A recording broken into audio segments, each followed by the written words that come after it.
পৃথিবীর বাহিরে মহাকাশে আধিপত্য বিস্তারে মরিয়া মার্কিন ধনকুবের ইলন মাস্ক আধুনিকতার এই যুগে মানুষকে মঙ্গল গ্রহেও পাঠানোর স্বপ্ন দেখে বিশ্বের শীর্ষ এই ধনকুবের।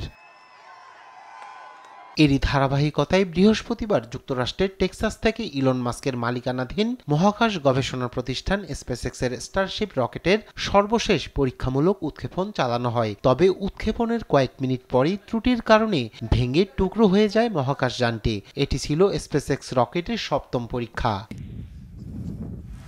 সামাজিক যোগাযোগ মাধ্যম এক্সে স্পেসএক্স জানায়, উৎক্ষেপণের পর দ্রুতই অনির্ধারিতভাবে স্টারশিপ রকেটটি ভেঙে পড়ে।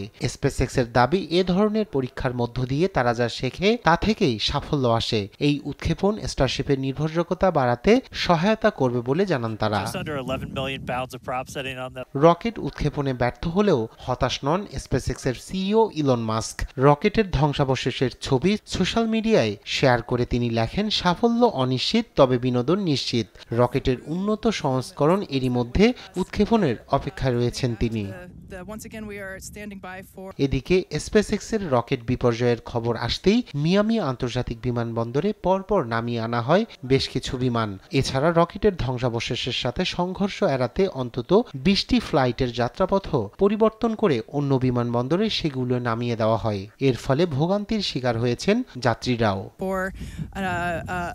এর আগে 2013 সালের এপ্রিলে স্পেসএক্সের একটি রকেট মাঝ আকাশে ভেঙে পড়ে। মহাকাশ থেকে পৃথিবীর বায়ুমণ্ডলে প্রবেশ করার সময় রকেটটি ধ্বংস হয়ে যায়। তবে এর আগে স্পেসএক্সের কোনো বিপর্যয় ফ্লাইট পরিষেবায় ব্যাঘাত ঘটায়নি। রায়হান কবির শুভ্র, নিউজ ডেস্ক, দেশ টিভি।